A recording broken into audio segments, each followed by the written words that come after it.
الشوالي خسر كثيرا من رصيده اليوم. كثير من تعليقات جمهور الأهلي كانت مستفزة من طريقة تعليقه. السلام عليكم ورحمة الله. قبل ما نبدأ عطر فمك بذكر الله والصلاة والسلام على رسول الله. أتمنى تدعموني وتشتركوا في القناة ليصلكم كل جديد. التحيز الواضح بشكل صارخ، تحيز صارخ، ومش هكون ببالغ لو قلت المغربي عصام الشوالي وانا بعني الكلمه.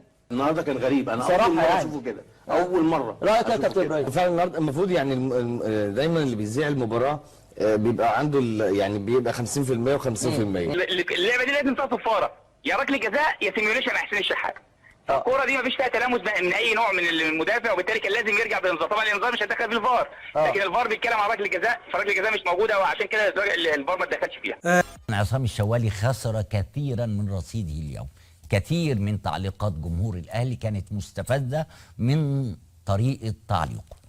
بدأ في فتور في تعليقه على انتصار الأهلي، على أهدافه، في حين كان يعني كأنه ابن بلد بيدافع عن فريق المغرب وبيدعم فيه بشكل أكتر، حتى لو حاول أن يكون موضوعيا، لكن نبرة الصوت والإحساس الجمهور حساس جدا جدا، فالتقط أن عصام الشوالي مش منحاز للأهلي، منحاز لفريق الوداد أكتر، لكن ده كله ليس مبررا. صراحه استفزتني بشكل كبير، وهو المعلق الكبير الكابتن عصام الشوالي. راجل تاريخ، معلق ممتاز، معلق رائع، كل الوطن العربي بيحبه، كل الوطن العربي بيحب يسمعه. لكن النهارده أسوأ مباراة أشوف بيعلق عليها عصام الشوالي، بجيب لك من الآخر، أسوأ مباراة، واللي يقول غير كده يبقى غلطان. كم التحيز الواضح بشكل صارخ، تحيز صارخ، ومش هكون ببالغ لو قلت المغربي عصام الشوالي وانا بعني الكلمه. هو مش التونسي عصام الشوالي النهارده خالص، هو المغربي عصام الشوالي. طول المباراه تشجيع، رغم ان مثلا القناه اللي واخده حقوق المباراه مش جايبه لا معلق مصري ولا معلق مغربي، لكن هم جابوا معلق تونسي بميول مغربيه واضحه جدا جدا على مدار ال 90 دقيقه بالوقت بدل الضايع من عصام الشوالي النهارده. للاسف الشديد، للاسف الشديد، أسوأ مباراة علق عليها المعلق الكبير عصام الشوالي، واعتقد ان هو ما كانش في يومه ابدا، واعتقد ان التحيز بتاعه كان واضح جدا لصالح فرقه الوداد. يا راجل ده كان بيغير مكان المدير الفني، ده كان بيقول لك طلع فلان وهتنزل علان واعمل مش عارف ايه، والكوره اللي مش عارف تيجي ازاي، وهاجم بطريقه ازاي، بيتكلم في حاجات كتيره جدا عكس بعيد خالص عن النادي الاهلي. انا ما بقولكش تحيز للاهلي ولا تحيز للوداد، لكن كان لازم انت هنا دورك النهارده انك تكون محايد. فقط الحياديه يا كابتن عصام يا شوالي. تعليقك يا كابتن صلاح، تتفق معايا الاول في الكلام؟ لا اتفق طبعا، تتفق. بس هي بص، هي دي بقت سمه خلاص في كل المعلقين، الانتماء لحاجه.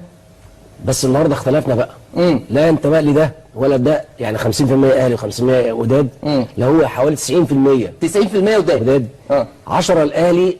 والاهلي مش محتاج عشان تبقى عارف، مش محتاج حد يتحيز له او ان انت تعلق وتقول، لكن كونك ان انت تخرج عن نطاق المهنه بتاعتك وتعلق ان انت مدرب او عايز تغير، وانت عارف ما فيش حد هيوصل له، ما فيش، صوتك مش هيوصل للمدرب. هل هي مش عايزين بقى نعمل مشاكل من اول ما جينا؟ لا بالعكس، لا مش عايزين نقول ايه، هو عايز يبين لناس او شمال افريقيا ان هو راجل بتاعهم ضد حد النادي الاهلي من مصر. اعتقد ان هو يعني طوال المباراه اولا حتى فنيا ده هو متعاطف بشكل غريب جدا. ده هو يعني تحس ان هو مساعد مدرب مثلا، بيعمل تغييرات وبيخرج وبيدخل لعيبه وهو بيتكلم. الحاجه الثانيه هو على طول بيعترض على كل القرارات اللي مع النادي الاهلي. ايوه، يعني حتى ضربه الجزاء اللي في الاول برضك قال لك لا، وكل يعني بيشكك في كل حاجه. رغم ان انا هقول لك حاجه، يعني من ضمن الحاجات الغريبه النهارده انا في رايي ان الحكم شخصيته ضعيفه جدا جدا جدا. حاجه جزئيه الحكم بس في لكن الحته دي طبعا ده في لعبه علي معلول مع لاعب الوداد في منطقه جزاء النادي الاهلي ما فيهاش اي حاجه، ولا ضربه جزاء راجع الفار مش عارف ايه.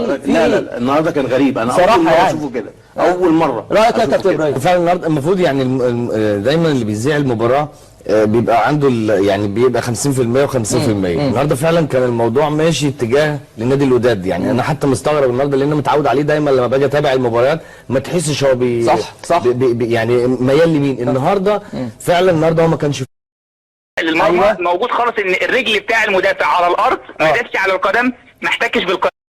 يا وائل مش مفروض ان المعلق في المباراه يا جماعه سيبنا نتكلم يا وائل، سيبنا نتكلم. هو رايك انت اللي هيمشي مثلا، بس سيبنا نتكلم نقول راينا. قول يا كابتن. المعلق المفروض يبقى فين يا جماعه في مباراه زي دي؟